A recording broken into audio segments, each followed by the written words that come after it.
સેવાઓ કરતા હોય ત્યારે સેવા વડીલોની એ ધર્મ છે, અને દીવો કરતા હોય તો દીવો કરવો એ જ ધર્મ છે. હું તો એ કહું છું, જીવનને તમારે આગળ વધારવું હોય, મસ્ત બનાવવું હોય, અને આ સૂત્ર છે ને એ 7 દિવસનું ફળ આપું છું તમને. આ સૂત્ર જે આપું છું ને એ 7 દિવસનું ફળ આપું છું. જેને જોતું હોય ફ્રીમાં છે, લઈ જાજો ઘરે, કામ આવશે. આખી 7 દિવસનો કથાનો સાર આપીને દાઉં છું. શું કરવું જોઈએ? તમારે શું કરવું જોઈએ? એટલું જ કરવું જોઈએ કે ભગવાને તમને જે સ્થિતિમાં જે રોલ આપ્યો છે, જે સ્થિતિમાં જે રોલ આપ્યો છે એમાં તમે તમારું 100% દઈ દો. બસ, આના સિવાય ભાગવતનું કોઈ બીજું ફળ ન હોઈ શકે. જે સ્થિતિમાં હોય તમે તમારું 100% દઈ દો.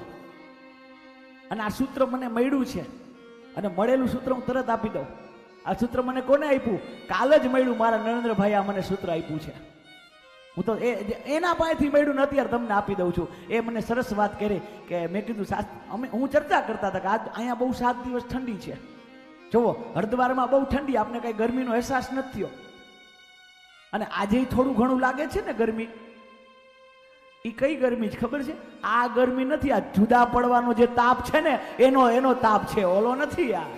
આપણે બધા અલગ થવાના છીએ, બધા હવના ઘરે જવા, આ એની ગરમી છે, એનો તાપ છે. અહીંયા જોવો, તમને બહુ ગરમી નથી પડી. અને અમે ચર્ચા કરતા કે રાજકોટમાં અને અમદાવાદમાં 45 ને 47 ડિગ્રી.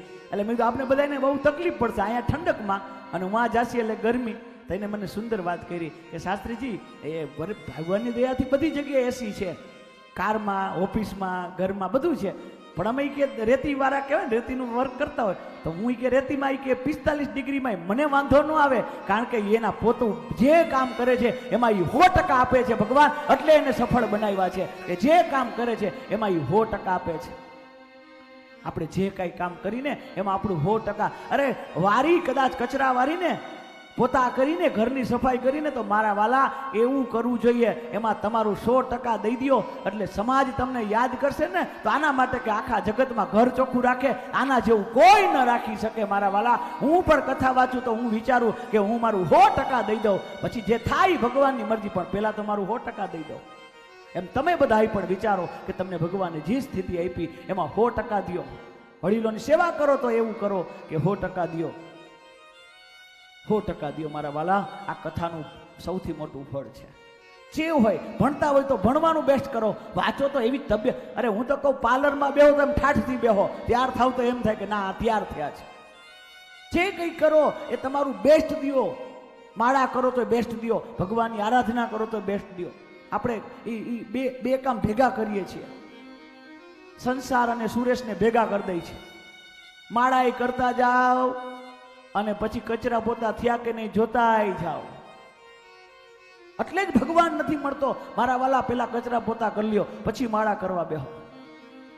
પણ એવી કરો ને, હું તો એમ કહું છું કે 11 માળા ન કરો તો 1 કરો, 1 ન થાય તો 58 54 કરો, 54 ન થાય તો 21 નામ લ્યો, 21 નામ ન લેગો તો 11 લો. પણ 11 ન લઈ શકતા હોય તો 1 નામ લ્યો. પણ 1 કેવું લ્યો ખબર છે? આ હૃદય અંતરના નાદથી લ્યો, કે જે એ નાદ તમારા 1 નામથી ત્રિભુવન 3 લોકના નાથને એ આવવું પડે, તમારા મંદિરમાં બેસી જવું પડે. એવા ભાવથી ભજન કરો. 1 નામ લ્યો, પણ એવું લ્યો ભગવાનના સામે બેસી જાઓ. કેટલું કરો છો એનું કોઈ મહત્વ નથી, કેવું કરો છો ને એનું બહુ મહત્વ છે. આ શીખજો, આ કામ આવશે.